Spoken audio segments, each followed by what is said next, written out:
Hi, everyone, and happy Saturday. I am at Chick-fil-A online waiting to get food. And as you all know, with Chick-fil-A, it's going to take a little while. So I thought I'd get on camera and just chat a little bit about what I have going on for this week, as well as what I'm reading. So I started reading Nora Goes Off Script. And let me tell you, I'm enjoying it. I'm in the first, I think I'm maybe 50 pages in. I started this morning. I thought I was going to start last night, but I didn't really have time. So I started this morning, and very interesting book. It was exactly what I needed in terms of something very soft, something that's not too heavy, something that's just exactly what I needed. So I'm glad for that.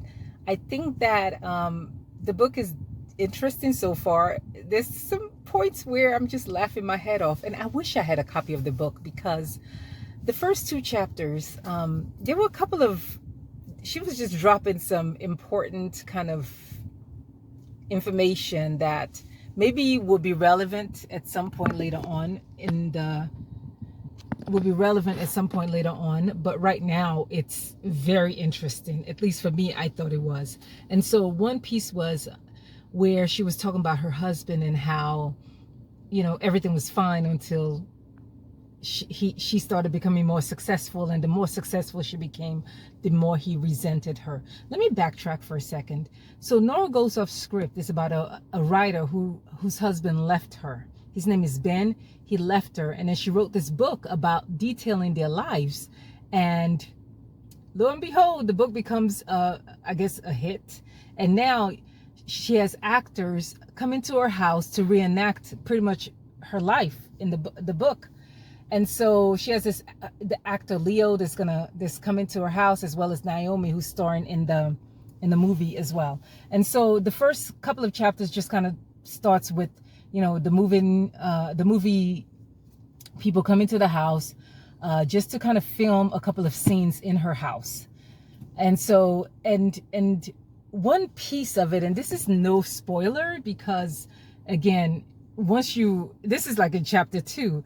And so the actress that's playing her name is Naomi, and then the actor that's playing her husband, the husband that left, his name is Ben, Leo. So the husband's name is Ben. So there was a scene, and they're filming the last scene, or one of the scenes in the book. Again, this is chapter 2, not giving anything away. So they're filming a scene in the book, and one of the scenes of her book, and it was a scene when Ben left. And so Naomi, who's the actress playing her, she was having a hard time doing the scene, because she was like, I don't understand. Your husband is leaving and you're not upset. You're not crying. You're not begging him to stay. You're not doing anything. Like, you just stand there. This is a very difficult scene to film. And I kid you not, oh my God, I am going to insert the quote here just because I don't remember the exact wording of it. But she says, and I fainted when she said, she was like, well, because he's taking nothing. He's leaving with nothing. Let me tell you. Oh my God. She's like, he's taking nothing. He's leaving with nothing.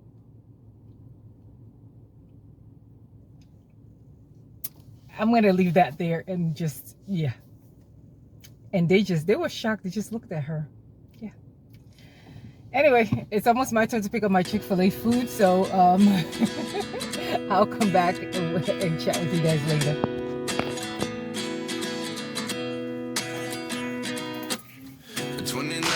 Find myself wondering what did happen to the last 10. I ran away with my life, fast forward, never turn back again. It's kind of funny that the more we pass time, the more we need to set them rewind.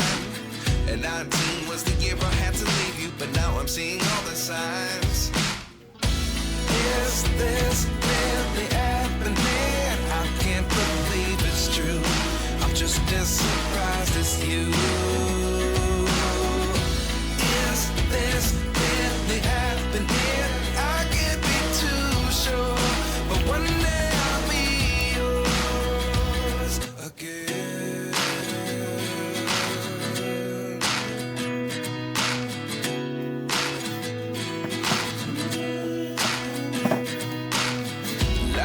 reasons, come one in a dozen. The other 11 get something from nothing. I sit here looking for an answer. Maybe the biggest question was in the last chapter. You gave me the soul I have today. Without you I never could have moved away. But now I see what you teach. I do believe I always should have stayed. Yeah. Is this really happening? I can't believe it's true. I'm just as surprised as you. Is this really happening? I can't be too sure. But one day I'll be yours again. One day I'll be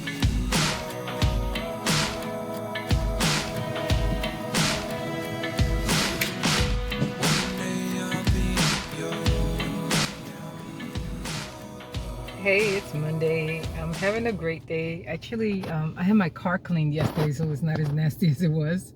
It's neat. Probably need to do another couple of cleanings before my subscription ends. I am going to cancel my subscription. I was paying $9.99 a month, and I think it's going up to $20 a month. And really, honestly, considering I don't really use it, it's not worth it. So yeah, I am at Starbucks right now. I'm about to get some coffee and do some work. I'll be here for about 2 to 3 hours.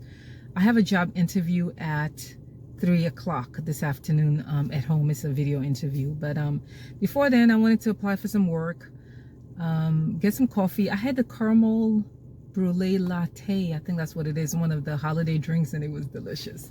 So I'm going to get another one and stay here for a few hours, apply for some work, prepare for my interview that's this afternoon, and just, enjoy my day.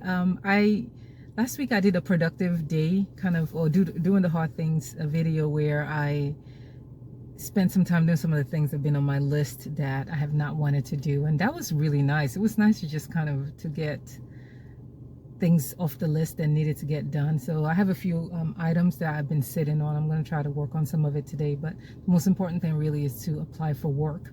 It's November, and I know that a lot of people are like, oh, it's the end of the year, nobody's hiring. Don't believe that. I can tell you this as an HR professional. People do hire, and they hire at the end of the year. So definitely, if you find yourself on a sabbatical, don't discount the end of the year job search process. So definitely still be active, still be vigilant. People do interview, people do hire at the end of the year. So anyway, I'll keep you guys posted. Let's see what else. I read a book this morning. It was on a Christmas list. It's called A Triple Shot or something like that. It was just a steamy book about Christmas. Some hockey player's brother and his friend, and they met this girl at the airport. I read the whole thing. It was like watching a train wreck. It was a little too steamy for me. It was a novella, 186 pages, I think, and I kid you not, 170 of them were spice and smut. So I don't want to bring it up. I don't want to talk about it. I don't want to recommend it. It was just a little too steamy. It was just not. And don't get me wrong, I like my own elements of steam, but it was just more than I'm comfortable with. So yeah, not recommending it. Not for me. I did read the whole thing just because I had to. I started it. I needed to finish it, but it's definitely way too steamy for me. I want to do a video on on Christmas book recommendations, and but wanted to read the books first before I recommend them.